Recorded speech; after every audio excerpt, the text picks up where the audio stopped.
Hello friends, ఈ కథ మీకోసంలో ఈరోజు మనం చూడబోయే చందమామ కథ నల్ల దొంగ. కథను రాసిన వారు బి శివరామయ్య గారు. పూర్వం విదర్భదేశపు రాజుకు 3 కొడుకులుండేవారు. కొంతకాలానికి ఆయన భార్య చనిపోగా మళ్లీ పెళ్లి చేసుకున్నాడు. తన రెండవ భార్య తన కొడుకులను సరిగా చూడకపోవచ్చుననే అనుమానంతో ఆయన తన 3 కొడుకులకు ప్రత్యేకంగా ఒక భవనం కట్టించి అందులో వారికి కావలసిన ఏర్పాట్లన్నీ చేసి వారిని అందులో ఉంచాడు. కొంతకాలానికి రాజుగారి రెండో భార్య కూడా ఒక కొడుకును కన్నది. రాజుగారి పెద్ద కుమారులు బతికి ఉండగా తన కొడుకుకు రాజ్యం రాదని ఆమెకు పెద్ద బెంగ పట్టుకున్నది. ఆమె తన విచారాన్ని మందరలాంటి తన దాసి దగ్గర బయటపెట్టింది. అమ్మా, నీ సవితి కొడుకులను వదిలించుకోవాలంటే ఒకటే ఉపాయం ఉన్నది. వాళ్లను పాచికలాటకు పంపించి ఆటలో ఓడించు. నా దగ్గర మాయా పాచికలున్నాయి. వాటితో ఎవరినైనా ఓడించవచ్చు.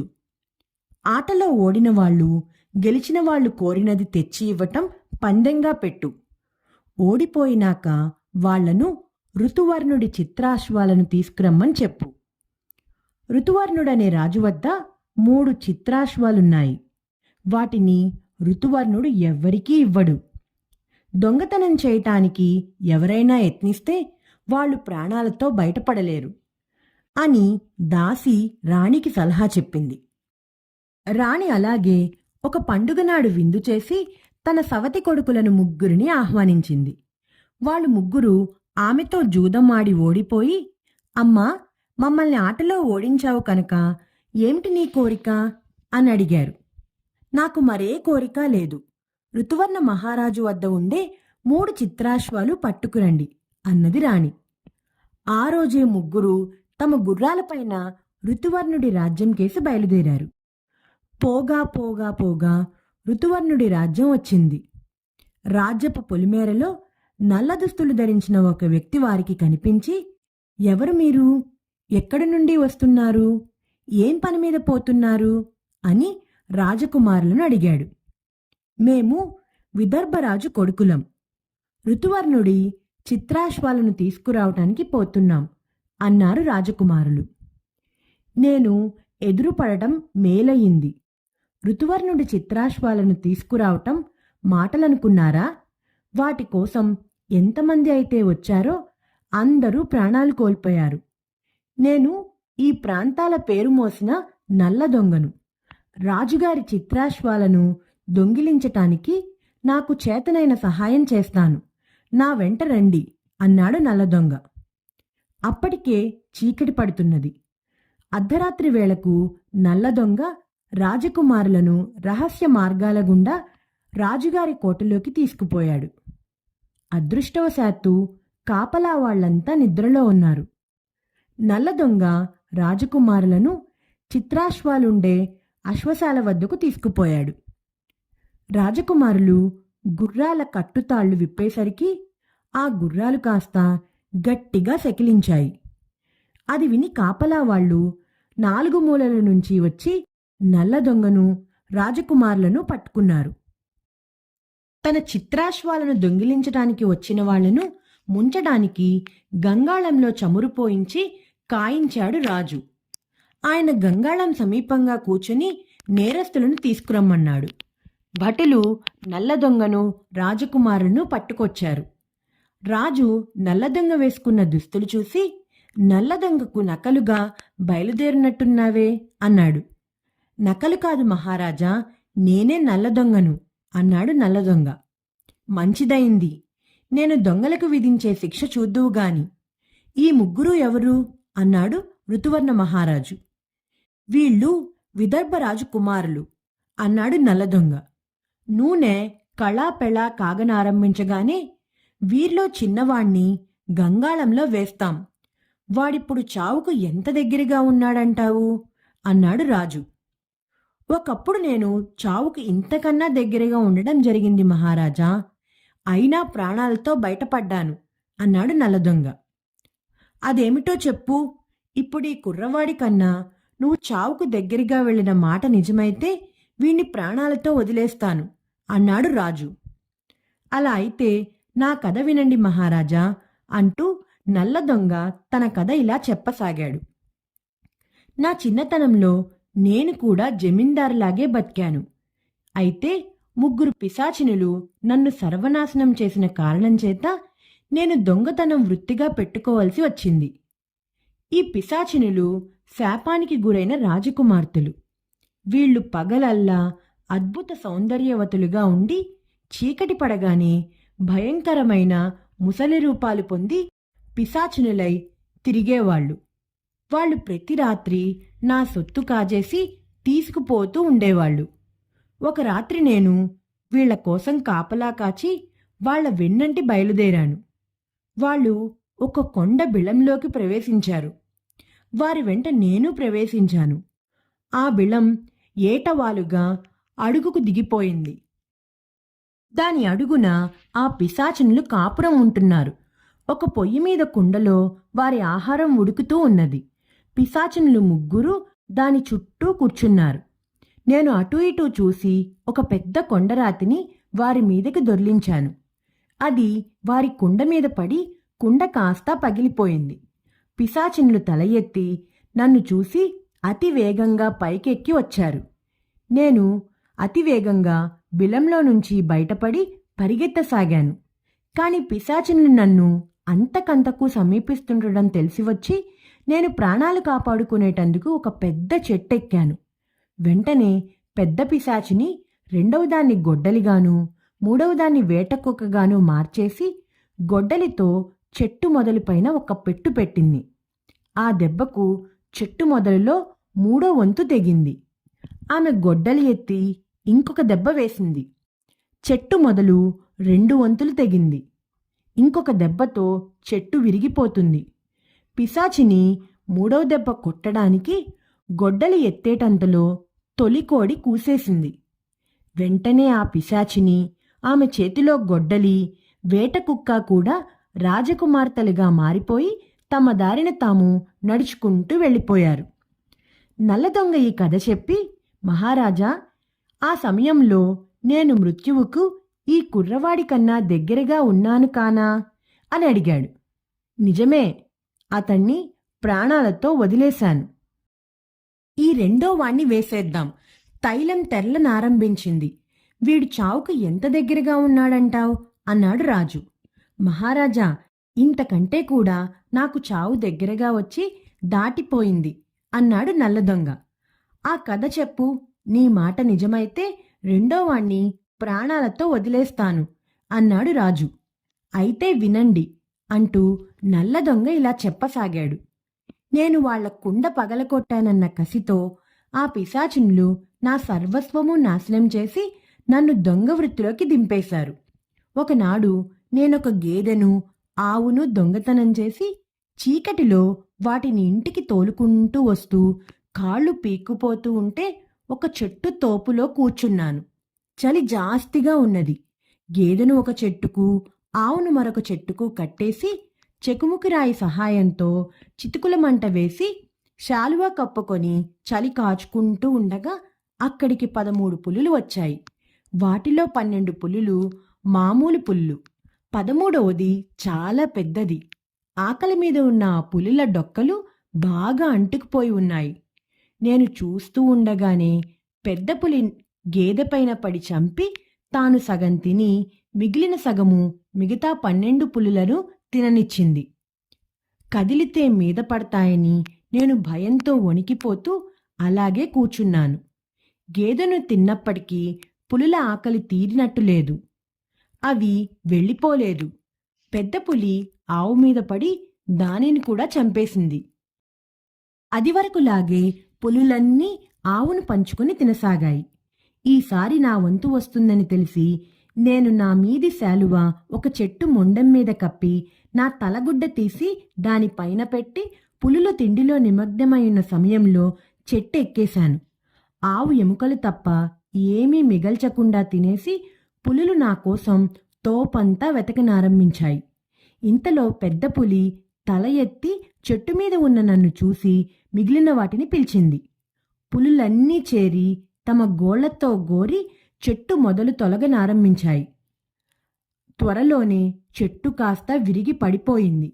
కాని నేనీ లోపుగా పక్కనే ఉన్న ఇంకొక చెట్టు మీదకి వెళ్ళిపోయాను. తరువాత పులులు ఆ చెట్టు మొదలు కూడా గోరి దాన్ని కూడా పడగొట్టాయి. నేను మూడో చెట్టు మీదకి వెళ్ళాను. ఇలా అవి చెట్లన్నిటినీ పడగొట్టగా నేను ఆఖరి చెట్టు మీద ఉండిపోయాను. పులులు దాని మొదలు కూడా గోరడం ప్రారంభించి దాదాపు పడేదాకా తెచ్చాయి. నేను ప్రాణాల మీద ఆశ వదిలేసుకున్నాను. ఇంతలో ఎక్కడి నుంచో 12 సింహాలు, ఒక పెద్ద జూలు సింహము వచ్చి పులులపైన కలియబడ్డాయి. పులులకు సింహాలకు భయంకరమైన యుద్ధం సాగింది. పెద్ద పులి, జూలు సింహము తప్ప తక్కిన పులులు, సింహాలు యుద్ధంలో చనిపోయాయి. జూలు సింహం గాయపడింది గాని పెద్ద పులి చచ్చిపోయింది. ఈ సమయంలో పెద్ద గాలి వీచి నేనున్న చెట్టు కాస్త విరిగి జూలు సింహం పైన పడింది. ఆ దెబ్బతో అది కూడా చచ్చిపోయింది. నల్ల దొంగ ఈ కథ చెప్పి, మహారాజా, ఆనాడు నన్ను చావు ఈ 2 రాజకుమారుల కన్నా ఎక్కువగా సమీపించిందని ఒప్పుకుంటారా అన్నాడు. నిజమే, వాణ్ణి ప్రాణాలతో వదిలేసి పెద్దవాణ్ణి ఇందులో వేస్తాను. నూనె కళాపలా కాగుతున్నది. వీడు చావుకి ఎంత దగ్గరగా ఉన్నాడంటావు అన్నాడు రాజు. మహారాజా, నేను ఒకప్పుడు ఈ అబ్బాయి కన్నా కూడా చావుకు దగ్గరగా వచ్చాను అన్నాడు నల్లదొంగ. ఆ కథ చెప్పు. ఆ మాట నిజమైతే వీణ్ణి కూడా ప్రాణాలతో వదులుతాను అన్నాడు రాజు. అయితే వినండి అంటూ నల్లదొంగ ఇలా చెప్పసాగాడు. దొంగగా నాకు గొప్ప ఖ్యాతి వచ్చినాక ఎందరో వచ్చి నా దగ్గర శిష్యులుగా చేరి చోర విద్య నేర్చుకున్నారు. వారిలో ఒకడు చాలా సమర్థుడు. త్వరలోనే నన్ను మించిన శిష్యుడయ్యాడు. ఆ ప్రాంతాల ఒక రాక్షసుడు ఉండేవాడు. వాడు ఎందరో రాజులను కొల్లగొట్టి అంతులేని ధనం కూడబెట్టాడు. నేను నా శిష్యుడు కలిసి వాడి గుహ దోచుకోవడానికి ఒకనాడు బయలుదేరాం. రాక్షసుడి గుహలోకి వెళ్లాలంటే ఒకే మార్గం ఉన్నది. కొండ పైకెక్కి ఒక నిటారైన బిలంగుండా లోపలికి దిగాలి. తాడుగాని నిచ్చెనగాని లేకుండా ఇది సాధ్యం కాదు. రాక్షసుడు ఇంటలేని సమయంగా చూసి నేను నా శిష్యుడు కొండ ఎక్కాం. నేను నా శిష్యుణ్ణి తాడు సహాయంతో గుహలోకి దిగి చేదగలిగినంత బంగారం పైకి పంపమన్నాను. నా శిష్యుడు, అమ్మో, నాకు భయం, మీరే దిగండి అన్నాడు. నేను సరేనని తాడు సహాయంతో రాక్షసుడి గుహలోకి దిగాను. అక్కడ అంతులేని బంగారం ఉన్నది. నేను ఒక సంచిలో నా శిష్యుడు లాగగలిగినంత బంగారం పెట్టి తాడుకు కట్టాను. నా శిష్యుడు దానిని పైకి చేదుకున్నాడు. తాడు కిందకి వదులు, నేను పైకి వచ్చేస్తాను అని కేక పెట్టాను. ఈ క్షణంతో నా శిష్యత్వం పూర్తి అయింది. ఆ మిగిలిన బంగారం అంతా తీసుకుని మీరు నింపాదిగా రండి అని కేకపెట్టి నా శిష్యుడు నన్ను రాక్షసుడి గుహలో వదిలిపెట్టి వెళ్ళిపోయాడు. నాకేమి చేయటానికి పాలుపోలేదు. రాక్షసుడు కొన్ని శవాలను ఒక మూల పోగు చేసి ఉంచాడు. ఏమైతే అది అవుతుందనుకుని నేను కూడా ఆ శవాలిలో ఒకటిలాగా పడుకుని కదలక మెదలక ఉండిపోయాను. చీకటి పడేవేళ రాక్షసుడు వచ్చి మరికొన్ని శవాలను తెచ్చి పోగు మీద వేసి వంట వండుకోవటానికి మంట వేశాడు. తరువాత వాడు వెదురు కర్రలతో అల్లిన పెద్ద గంప తెచ్చి 3-4 శవాలను తీసి గంపలో పడేసి తీసుకుపోయి గంపను గంగాళం మీద బోర్లించాడు. రాక్షసుడు గంపలో వేసుకున్న శవాలలో నేను ఉన్నాను. అయితే నేను గంప వాసాలను గట్టిగా పట్టుకోవడం వల్ల దాన్ని రాక్షసుడు బోర్లించినప్పుడు నేను గంగాళంలో పడిపోలేదు. రాక్షసుడు గంపను అలానే నేలపైన బోర్లా వేసి వంట అయినాక భోజనం చేసి పడుకుని నిద్రపోయాడు. వాడి గురక వినిపించగానే నేను గంప కింద నుంచి బయటకి వచ్చి రాక్షసుడు గుహలోకి దిగటానికి వేసిన నిచ్చెన మీదుగా పైకెక్కి ఇంటికి చేరుకున్నాను. నల్ల దొంగ ఈ కథ చెప్పి, మహారాజా, నాకు చావు ఎంతలో తప్పిపోయిందో చూశారా? ఈ కుర్రవాడికి చావు అంత సమీపంగా ఉన్నదంటారా అన్నాడు. లేదు, ఆ కుర్రవాణ్ణి ప్రాణాలతో వదిలేస్తాను. కాని నిన్ను ఈ క్షణంలో గంగాళంలో వేయవచ్చు. చావు నీకు అంత సన్నిహితంగా ఎన్నడూ రాలేదని ఒప్పుకుంటావా అన్నాడు రాజు. వచ్చింది మహారాజా, ఇంతకన్నా చాలా సన్నిహితంగా వచ్చింది. కాని ప్రాణాలతో బయటపడ్డాను అన్నాడు నల్లదొంగ. చెప్పు చెప్పు, ఎప్పుడు, ఏం జరిగింది అన్నాడు రాజు ఆత్రంగా. చెబుతాని వినండి అంటూ నల్లదొంగ ఇలా చెప్పాడు. ఒకనాడు నేను ప్రయాణం చేస్తూ ఆకలి దప్పులతో బాధపడుతూ ఒక ఇంట తొంగి చూశాను. అక్కడ ఒక ఆడమనిషి కనిపించింది. ఆమె ఒళ్ళో ఒక చిన్న పాప ఉంది. ఆమె చేతిలో ఒక కత్తి ఉన్నది. ఆమె కళ్ళ వెంట కన్నీరు కార్చుతూ ఆ పాపను కత్తితో పొడవబోయి పాప కేరింతలు కొట్టి నవ్వటం చూసి మళ్ళీ కత్తి వెనక్కి లాగి మరింతగా ఏడుస్తూ ఉన్నది. ఆమె ప్రవర్తన నాకు వింతగా కనిపించి, ఏమమ్మా, ఎవరు నువ్వు? ఈ పాపను చూసి ఒక వంక ఏడుస్తూ మరొక వంక కత్తితో పొడవబోతావెందుకు అని అడిగాను. అయ్యా, నేనొక అభాగ్యురాలిని. కొంతకాలం క్రితం నేను మా అమ్మా నాన్న వెంట సంతకు పోతే 3 రాక్షసులు వచ్చి నన్ను ఎత్తుకు తెచ్చి ఇక్కడ పెట్టారు.